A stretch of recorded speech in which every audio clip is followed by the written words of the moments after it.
Sa mundo ng social media, marami klaseng makikita mga tao. Tunay at peke, hunyang no at iba pa. Wag basta maniwala, content, pusisiin kung tama. May pabebe, may tanga bobo, may matalino, magaling eksperto, may bayaran, mga payaso. Sa kanila, sa mundong ito, kailangan mong mangat sa iba. True blogger, kaunti lang sila, mga taong pinili unahin ang tama. May prinsipyo, dignidad, wala sa iba. Di kayang bilhin, may prinsipyo, may pusong ginto, di mo mauto. Nasa tamang landas, karangalan, dignidad ang iniingatan. Bakit di mo sundan, sundalo na katotohanan? Kung kaya nila, kaya mo di tumingin sa salamin. Alamin mali ang ginagawa. Bakit di mo mamin, bakit di mo sundan, sundalo ng katotohanan? Kung kaya nila, kaya mo di tumingin sa salamin. Alamin mali ang ginagawa. Bakit di mo mamin, bakit di mo mamin, bakit di mo maamin? Pag mali ay dapat unahin, pag tama naman dapat purihin. Yan ang dapat, wag tayong magpaloko. Kunyan ko, payaso, bloga na bobo.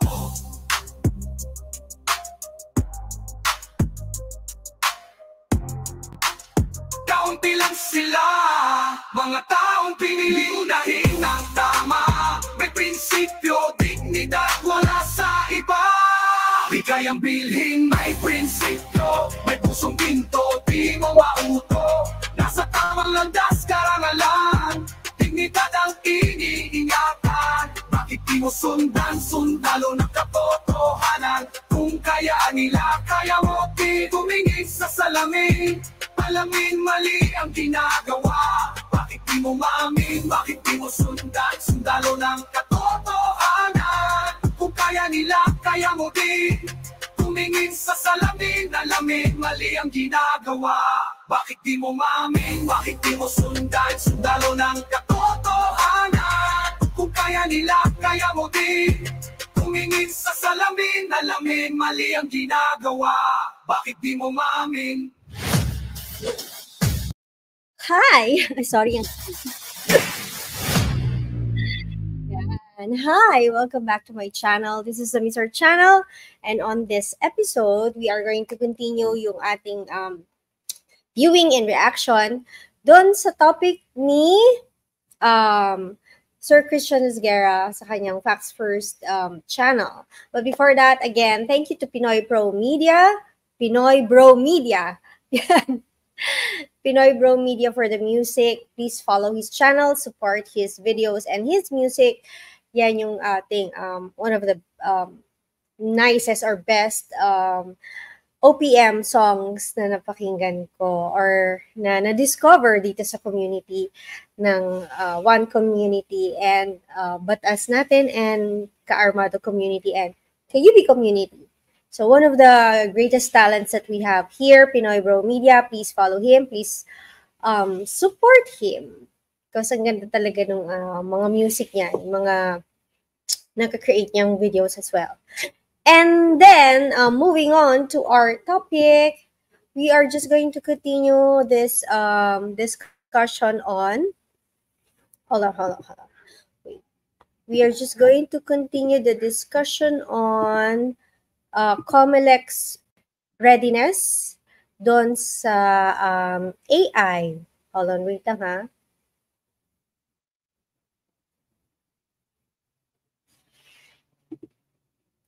Let's see if may audio.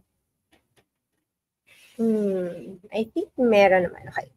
So, continue lang natin yung tungkol dito because as I've said nga dun sa first part, it's important na maging aware na tayo, especially yung mga mamamayang Pilipino na nasa mga liblib na lugar or yung mga kababayan natin na totally clueless tungkol sa AI, ano yung nagagawa ng AI, ano yung deepfake or deepfakes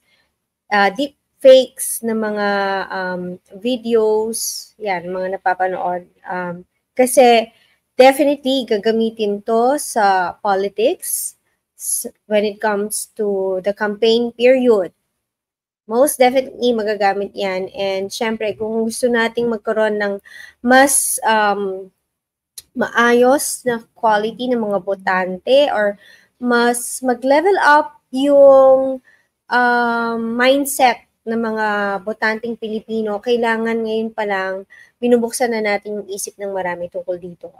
Tungkol dito sa topic na to na AI. Because ang AI or artificial intelligence, although meron siyang mga advantages na binibigay sa atin, subject din kasi siya for abuse or magagamit din kasi siya sa hindi magandang paraan. So, kaya kailangan malaman natin kung paano ba makakaapekto itong AI or yung mga deepfakes na yan sa campaign period natin or sa election natin in general or sa election natin as a whole. So, let's continue. Masyadong bata. Digitally altered. Malayo sa realidad. You know what I would wonder? Makonsider kaya deepfake yun? Biglang mag-i-age na si ageless na kung sino man siya. Yun nga eh. So dito, just to continue, pinag-uusapan nila na yung digital, nagamit na nga siya before ng mga politiko, if napansin nyo ha, medyo pagdating sa mga posters, yan, sa mga campaign paraphernalias nila, may mga politiko na bumata yung dating because ginamitan nila ng, of course, Photoshop. And yung AI kasi, pwede din gamitin yung mga AI-powered na mga software or mga apps para mag-create ng mga ganong kasi mga pictures or photos, yung pinapabata, ganyan, or nilalagay sa mas magandang imagery yung mukha ng politician or nung candidate. So, yun yung pinag-uusapan nila dito, na if before, pinayagan yung paggamit ng mga digitally enhanced na mga photos ng mga politiko, paano naman nila idodraw yung line pagdating sa AI? Kasi sabi nga nila ni Sir dito, yung guest ni Christian Esguerra is, kung ang gusto na pigilan yung paggamit ng AI, like deepfakes, paano nila ipopolice yun or paano nila babantayan yun? Actually, I don't know. Yeah, that's a challenge kasi you have to split hairs eh. Digitally altered photo, okay lang. As long as, kasi someone has to judge eh. Pero deepfake, bawal. So where's that gray line? So I'm going to be wondering, how do you report, how do you catch, and how do you adjudicate? Eh, yun nga for example, alam na natin may loophole eh. Kahit sa ahead of elections, may nangangampanya na eh. And because hindi pa siya nagpa-file ng certificate of candidacy, it's not governed by Omnibus Election Code, diba? So, ayun nga. So, paano mo, anong nangyari dito? So, paano mo siya, paano mo siya ipopolice, paano mo siya babantayan, paano mo siya pipigilan? Kung let's say ngayon pa lang may isa, dalawa or mangilang-ilang mga politicians ginagamit na yung AI sa pag-create ng mga, alam niyo yun, mga materials na hindi pa naman talaga, sabihin nilang, hindi pa naman talaga sila nangangampanya. Pero, di ba, madaling palusutan kasi yung mga, natin election rules kasi natin yun yung hindi maganda doon And it takes time for the COMELEC to really adapt to changes, especially yung mga changes na talagang makakaapekto sa kanila Talagang medyo may kabagalan yung COMELEC on that. So, let's continue. Politikong tatamaan, di ba? Pamilyar naman yung mga viewers natin doon sa mga posters sa mga kandidato. Na yung mukha nila masyadong bata. Digitally altered. Malayo sa realidad. You know what I would wonder? Makonsider kaya deepfake yun? Biglang mag-i-age na si ageless na kung sino man siya. Yun nga eh.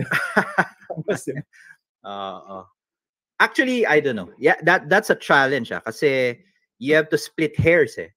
Digitally altered photo, okay lang. As long as, kasi someone has to judge eh. Pero deepfake, bawal. So where's that gray line? So I'm going to be wondering, how do you report, how do you catch, and how do you adjudicate? Yun nga ano, for example, alam na natin may loophole kahit sa ahead of elections may nangangampanya. Ay, sorry, and because hindi pa siya nagpa-file ng certificate of candidacy, it's not governed by Omnibus Election Code, diba? So how do you police that, no? Wala namang violation yan anywhere. Pero I think the line is ultimately crossed pag meron ka nang pinapublish na falsehoods about someone. So it's an attack, no? Libelous, slanderous attack using these tools. Ayan ang mahirap kasi yun na nga, na may mislead mo na yung tao.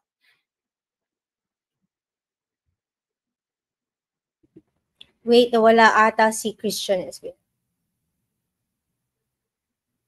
Nawala ata yung audio niya dito.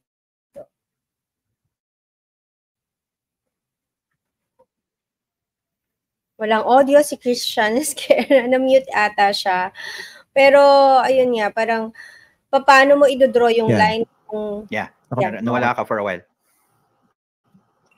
Hindi mo na dinig yung tanong ko, mali pa. But paano mo nga i-draw yung line kung kunyari, ngayon pa lang, ni-utilize na nila yung mga AI para mag-create ng mga kung ano-anong mga, let's say, videos or photos na makakasira sa isang politician. So, di ba parang, hindi pa naman campaign period, hindi pa naman election period, but then, yung damage, yung abuse dun sa technology is already happening. So, anong magiging counter solution or counter action ng COMELEC on that? Kasi dapat, medyo kailangan nilang maging proactive pagdating sa issue na to. Ulitin natin, sorry. Nakikita ko lang yung mo. Hindi ko ma-deepfake yung sinasabi mo. Ayan, nawala ulit.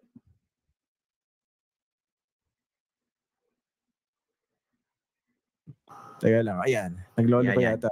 Yan, I can hear you. Yeah. Ayan. Hindi, ikaw bilang isang eksperto, no?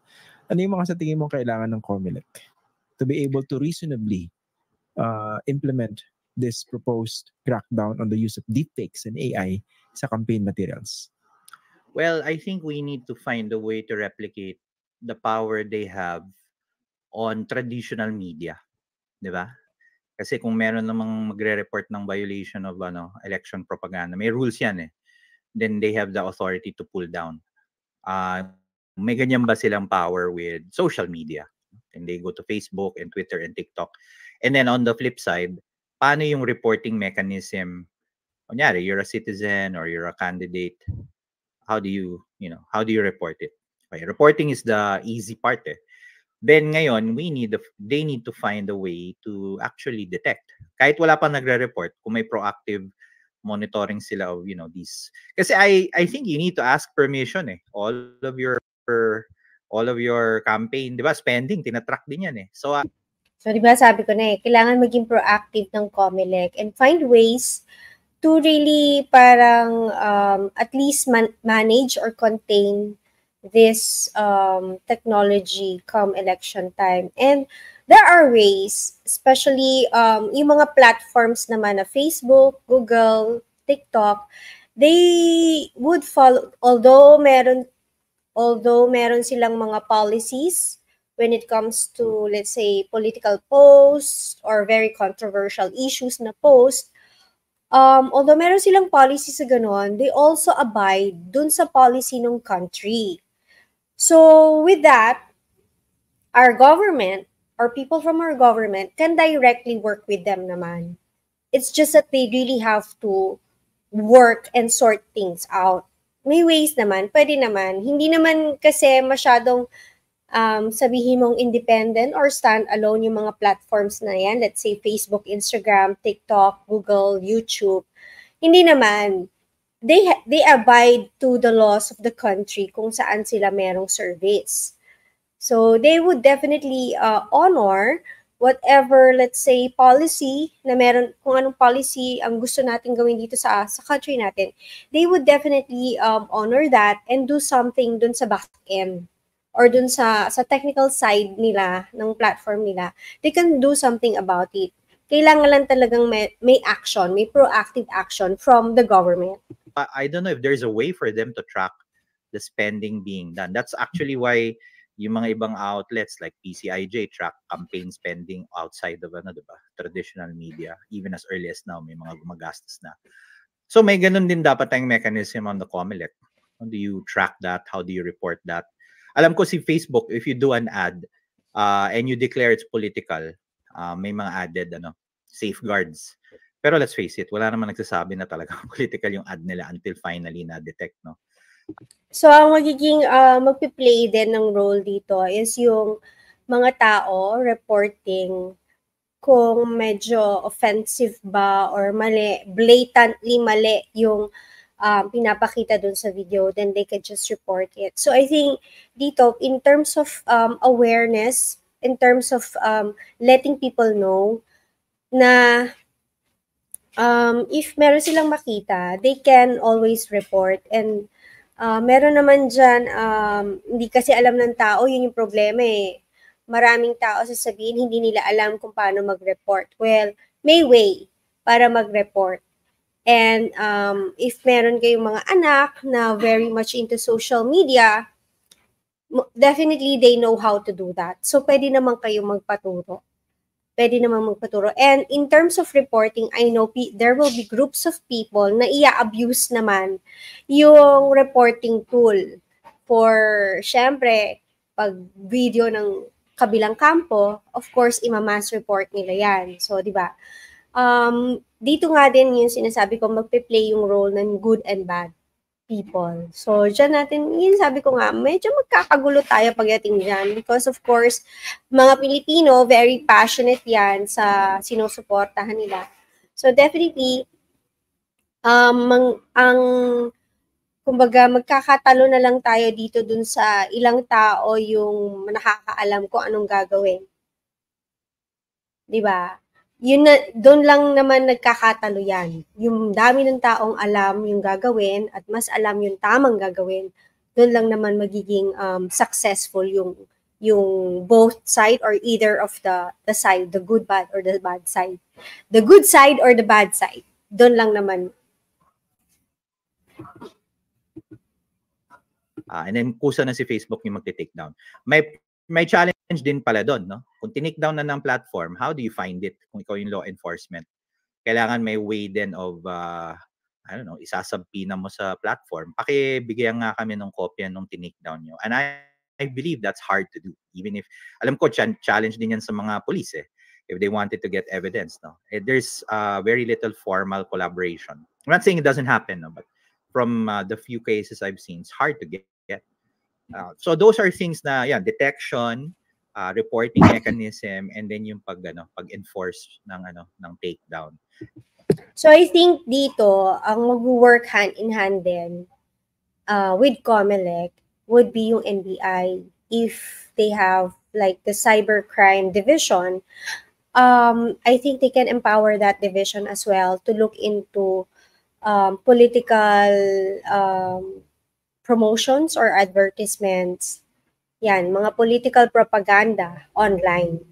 I think it's high time that we really utilize these people and hire the best of the best dito sa government natin, COMELEC side and both NBI side. Naniniwala pa rin ako na kayang gawin yan ng government natin.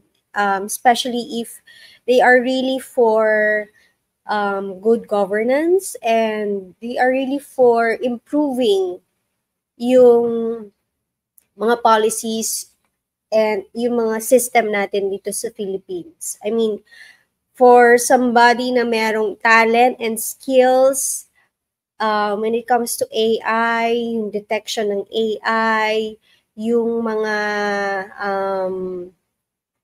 may skills to and decode yung mga encryption or yung mga hacking like that. I think if you love the Philippines talaga, kung gusto mong mag-volunteer ka na ngayon pa lang and lead the people and lead a good or form a good team of people that will parang ngayon pa lang mag-form ka na ng team na magbabantay for issues like this or problems like this. I mean, kung meron tao out there, please, please, please, please, please, please. At least this is one thing na pwede nating i-put sa history natin or sa map ng Philippines na nagawa to ng mga Pilipino because ayaw na nila ng sobrang palpak na election. 'Di ba? At least that man lang mailagay natin sa history natin sa Philippines na nagawa natin 'yon as a nation, as yung mga talented, gifted Filipinos talaga. It goes without saying, kailangan may rules na rin dapat tayo on AI and social media. And I think on the broader scale, ano pa yan usapin pa lang din yan. Wala pa talagang rules on that. So, how sad, di ba, na at this time, usapin pa lang. Kumbaga, parang discussion pa lang. Wala pa talaga silang sit-down working session to formulate the rules for AI. So, sana in the next few days, as soon as possible, they start working on this na, no? Sa COMELEC, tsaka sa NBI. Independent of what is going on sa administration natin, these people, yung mga possible na mga taong pwedeng maging involved into safeguarding yung election natin should already start working on this na. Sana magkonsulta sila ng mga totoong eksperto. Katulad mo before they come up with the rules and of course eventually implement. Well, maraming salamat Doc for joining us tonight. Mag-uusap pa tayo dito pag mas meron ng detalye. For sure. Good luck to us, no? Kailangan ka namin dito sa mga discussions na ganito, no? Tulad ng like ko sinasabi sa mga forums on disinformation, sabi ko, ang dapat front and center dito kayo yung mga data scientists. Hindi na yung mga academics, hindi na yung mga journalists. Kayo dapat. Yeah, we should all work together. Pareho naman dapat ng jobs natin. Pero hindi nga tayo nagko-cooperate, unfortunately. No, kaya nga, Doc, alam mo ginagawa ko. Nakikita bino-volunteer. Yeah, malakas ka naman sa akin Basta ikaw, gagawin ko ng paraan, no? Kasi we need to talk about it din talaga. So, one thing lang na I picked up, coming from a data scientist himself, andyan naman sila. They're there. They know what to do. It's just that hindi nagkakaroon ng cooperation among them. So, which is, di ba? It's sad. Kung ikaw simpleng mamamayan ka, you're just left to see and watch and wonder kung anong gagawin ng mga maalam ng mga tao tungkol dito sa issue na to. And, it's parang kung ikaw lang din sana yung may kaalaman na meron sila, I'm sure mag-volunteer ka I mean, gagawa ka ng paraan. But then, yun nga, minsan kasi sa government natin, politics also, there are big people, bigger names, bigger people na talagang malaki yung role nila into influencing what will happen or what will move, kung anong gagalaw sa gobyerno natin But then, if sana kung mas dumami sana yung talagang merong gustong change na mangyari, na good change na mangyari dyan sa government natin, mas madami sanang sumali dun sa government natin din. At least, we get to fix what needs to be fixed, diba? But I think short lang yung yung discussion or interview, but this episode is like an hour long. So let's see if meron pang masasabi. Pag may mga itatanong sa akin, bino-volunteer kita, hindi na ako nagpapaalam sa'yo, bigla ka na lang kinokontak. Sorry good. Salamat, Doc Ligot. Thank you, sir. Thank you. Yan po si Dominic Ligot. Nakausap po natin ngayong gabi. Tungkol po sa napaka-importanting issue ng deepfakes.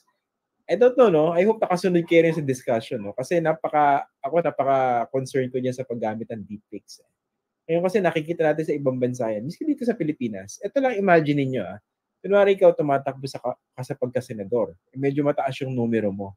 Tapos yung kalaban mo, ang ginawa sa'yo, ginawan ka ng deep fakes. Na kunwari, meron kang isang private conversation with another man or a woman na napaka-sleazy, tapos nambabastos ka, tapos yung boses mo, kopyang-kopya, pero napakabastos yung discussion. Tapos ilabas yan, kunwari, i-leak. Marami nang maniniwala. Before you know it, kalat na siya. Tapos hahabulin mo pa lang after that. At sino ididemanda mo? Pati-trace mo ba siya agad dun sa kalaban mo? That's just one concrete example. Ayan, isang example lang yon, diba? Isang example lang yon kung paano abusuhin yung technology ng AI or ng artificial intelligence. And tayo, tayong mga Filipinos, more than half sa atin, aminin man natin sa hindi, mga utu-utu tayo. Sobrang baba ng level ng intelligence natin para ma-detect or at least man lang sabihin na, totoo ba yan? Yung ganon, hindi automatically, instantly, kung anong makita mo, maniniwala ka na. And it's just so sad na as a nation, ganon tayo. Lahat, lalahatin ko na. Utu-utu tayong lahat. And it's just so sad na minsan, yung mga mangilang-ilang taong sumusubok na imulat yung karamihan sa let's say katotohanan or sa mga bagay na bago at sasabihin na, oy, hindi ganyan yan, or uy, huwag kang maniwala basta sa ganyan kasi pwedeng altered yan or pwedeng sinadya yan para magmukhang ganyan because of ginamitan niya ng artificial intelligence na program or na system or na app. Kaya, huwag ka munang maniwala. Ano ka muna, kumbaga, i-keep mo muna yung opinion mo or yung saloobin mo sa sarili mo or wag muna yun yung ultimately, yun lang yung saloobin mo tungkol sa isang issue. Kasi pwedeng hindi totoo yung nakita mo. And sadly din sa ating mga Pilipino, hindi bukas yung mga isip natin sa mga ganong klaseng scenario. Kumbaga, kung anong makita mo, yun na yun. Hindi tayo mausisa sa tamang way. Yung pagiging usisera natin is nasa level ng pagiging marites lang eh. 'Di ba? Hindi siya masyadong rational or intellectual. Yun yung hindi maganda kasi sa atin eh. And yun nga, yung sa mga mangilan-ngilan ng mga taong nagbubukas ng isip natin, sa kasamaang palad, sila pa yung kinakastigo natin. 'Di ba? Aminin nyo, ganun tayo yung mga Pilipino. Basta may na ibang isa or mangilan-ngilan na alam naman natin sa loob natin na totoo yung sinasabi nila or pwedeng valid yung argument nila na oo nga, pwedeng hindi totoo yung nakita mo or peke or gawa-gawa lang. But then, magagalit pa yung karamihan na nauto doon sa nagbubukas ng isipan nila na wag silang mauto or pwedeng nauto lang sila, so pwede pa silang mag-iba ng isip. Yun yung pangit sa atin, di ba? So, let's listen pa. Baka meron pang masasabi si Christian about this topic. Tapos yung AI na sinasabi natin, technically kasi, pag sinabi ng Comelec dito, iba yung paggamit ng AI sa mga campaign materials. So, wala pa tayo nakikita ng detalye. Imagine niyo lang doon sa mga familiar gumamit ng Photoshop. AI generated yung ron yung paglinis ng photos. Meron mga options doon, di ba? Kunwari si Ronald Llamas, gusto niyo mas pagwapuhin pa. Pero kung lang pipindutin, ikikinis yung mukha eh. Pwede siyang bumata ng 5 years eh. Di ba? AI yun, technically. Pati ba yun, bawal na. Isipan niyo mabuti. Kaya nga ito, very interesting itong discussion na ito. So I think yung mga tao sa Comelec na medyo Jurassic na yung or obsolete na yung knowledge when it comes to technology sa digital industry or sa digital world, medyo siguro dapat mag-hire na kayo ng medyo bata-bata or at least kung hindi man bata or same age generation nyo, at least yung nandun sa field na may experience and exposure talaga when it comes to digital or artificial intelligence. Kasi yung sabi nga, yung sa Photoshop pa lang still photos yon. May AI na doon. So, kung very limited yung knowledge mo tungkol sa AI, hindi mo talaga mapapansin, hindi mo talaga ma-recognize, and hindi mo siya mapipigilan. Kasi, paano? Paano mo pipigilan yung paggamit ng Photoshop? All and every artist, graphic artist uses that. And hindi lang Photoshop yung program or app na meron dyan for digital enhancement ng mga images. So how are you going to police that? Kasi for Comelec to say na iba niyang paggamit ng AI, that's very anong tawag doon? Hindi siya absurd, but it's a very broad instruction na iban mo lang. Ang daming hows niyan. How? Why? Why do this? Why do that? Anong reason behind that? Would that help? 'Di ba? So, I mean, if up to now things are still in discussion, medyo late na tayo. And that's why ako personally I can say and I would say na magkakagulo tayo come election time. Magkakagulo tayo and people from every walks of life would have claims na fake yan, fake to, hindi totoo yan, hindi totoo to. And then may mga people from all walks of life then would come making content or producing content na hindi mo talaga malalaman kung anong totoo or what. So, I mean, good luck sa atin, Philippines. Good luck. Ilang months na lang. June, 11 months, or exactly 1 year, 12 months before election time. So, kailan magsa-start ang campaign period? In a few months. Magkakaroon na ng filing of candidacy. So, how well do we know yung mga candidates natin? How well do we know these politicians in terms of yung mga trabaho na nagawa nila? Because what's sad is yung sa mga politicians natin, kapag naupo na sila sa pwesto nila, ang tinatrabaho nila is paano sila mananalo sa next election. Hindi nila tinatrabaho kung ano yung dapat nilang trabaho para matulungan yung mga mamamayang Pilipino. Which is yun yung sad and yun yung pangit sa sistema ng politiko at ng gobyerno na nangyayari sa atin. And yung mga, sadly, yung mga taong nagtatry i-korekto, sila pa yung mga taong kinakastigo ng karamihan. So, what can we do about this? Tuloy pa meron sasabihin si Christian. Kunwari ito, may tagihawat ako dito sa noo ngayon, no? Paano pag sa post-production or pag in-edit itong photo na ito, wala na akong tagihawat, pre-edited ba yan? Tapos diba, meron tayong mga kandidato, napansin nyo ba? Nakakailang eleksyon na, hindi pa rin nagmamature yung mukha. Tama! Kasi example. Huwag naman magagalit, Sa Valenzuela, alam niyo po yung mukha ni hindi si Sherwin Gatchalian. Si Rex Gatchalian, nung huli siyang tumakbo sa pagkamero. Yung mukha niya, sobrang bata pa yata, parang 15 years ago eh. Yeah. So, I think, siguro watch nyo na lang sa channel ni Christian yung episode na to. It's entitled, Kaya ba ng Comelec Pigilan ang Deepfakes at AI sa Eleksyon? Watch that for the full video. But for me, as a maarteng mamamayan, ito yung sentimiento ko.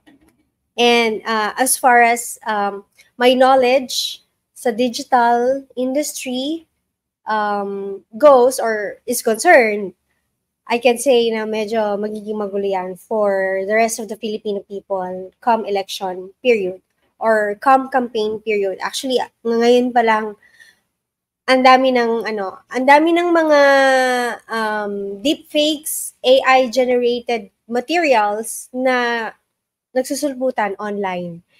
And if ikaw, isa kang simpleng mamamayan, ang sasabihin mo lang is hindi mo alam or wala kang alam or mahirap ka lang kasi kaya wala kang alam.